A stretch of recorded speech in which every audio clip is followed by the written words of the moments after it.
اشتباه بزرگی زندگی برای اونها تلخ خواهد شد بدون تردید. As he was taken away, we'll do every effort to secure them. I'm ready. দীর্ঘদিন ধরে উত্তপ্ত বাক্য বিনিময়ের পর অবশেষে শুরু হয়েছে ইরান ইসরায়েল সংঘাত। ইসরায়েলের বিমান হামলার জবাবে একের পর এক মিসাইল ছুড়ে দাঁত ভাঙা জবাব দিয়ে চলেছে আয়াতুল্লাহ আলী খামেনির দেশ ইরান।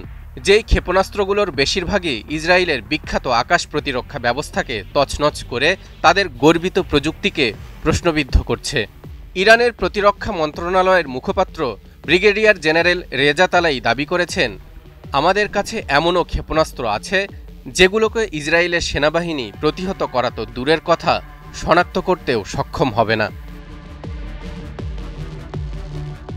প্রশ্ন হচ্ছে, বিশ্বের অন্যতম উন্নত মিসাইল প্রতিরক্ষা ব্যবস্থা থাকার পরও ইরানের ছোড়া ক্ষেপণাস্ত্র হামলাগুলো ঠেকাতে কেন বারবার ব্যর্থ হচ্ছে ইসরায়েল?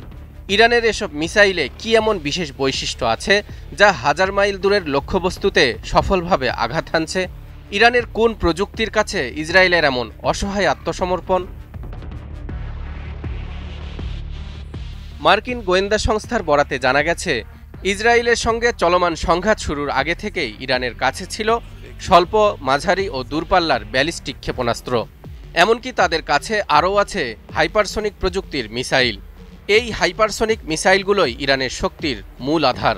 এটি এমন এক প্রযুক্তি যা শব্দের গতির 5 গুণ বা তার বেশি বেগে ছুটতে পারে, রাডার এড়িয়ে চলতে পারে, দিক পরিবর্তন করতে পারে, এমনকি পারমাণবিক বোমা বহন করেও নির্ভুলভাবে টার্গেটে আঘাত হানতে পারে।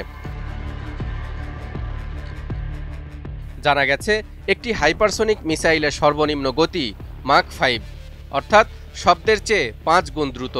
এটি হাইপারসনিক গতির সূচনা বিন্দু হিসেবে ধরা হয় এবং সর্বোচ্চ গতি মাক 27 থেকে 30 পর্যন্ত হয়ে থাকে। দর্শক, এবার আসুন মাক দিয়ে আমরা শব্দের গতি বোঝার চেষ্টা করি।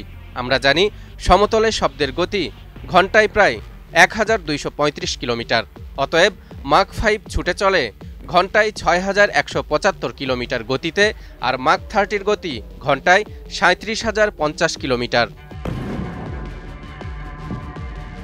বর্তমানে ইরান যেই মিসাইলগুলো ব্যবহার করছে সেগুলো মাক 5 মাত্রার। আকাশপথে তেহরান থেকে তেল আবিবের দূরত্ব প্রায় 1000 মাইল। কাজেই ইরান মাক 5 দিয়ে অনায়াসেই ইসরায়েলে হামলা চালাতে পারবে এমনটাই স্বাভাবিক। তাই তো ইরানের Islamic revolutionary guard corps IRGC দাবি করেছে, বিশ্বের খুব কম দেশই এই প্রযুক্তির মালিক। ইরানের হাইপারসনিক প্রযুক্তির সামনে ইসরায়েলের গর্বের প্রতীক আয়রন ডোম এখন প্রশ্নের মুখে। কয়েক স্তরের আকাশ নিরাপত্তা ব্যবস্থাও আজ হুমকির সম্মুখীন। মূলত ইরানের হাইপারসনিক মিসাইলের কাছেই ইসরায়েলের এই অসহায় আত্মসমর্পণ। কারণ ইরানের ক্ষেপণাস্ত্র ভাণ্ডারে রয়েছে ফাত্তাহ 2 এর মতো অত্যাধুনিক সব হাইপারসনিক মিসাইল, যা দ্রুত দিক পরিবর্তন করে রাডার সিস্টেমকে ফাঁকি দিতে পারে। যুদ্ধটা ইসরায়েল শুরু করলেও ইরান একের পর এক মিসাইল ছুড়ে বিশ্বকে জানান দিচ্ছে, প্রস্তুত আমরাও। তালহা ইবনে রেজা, নিউজ 24।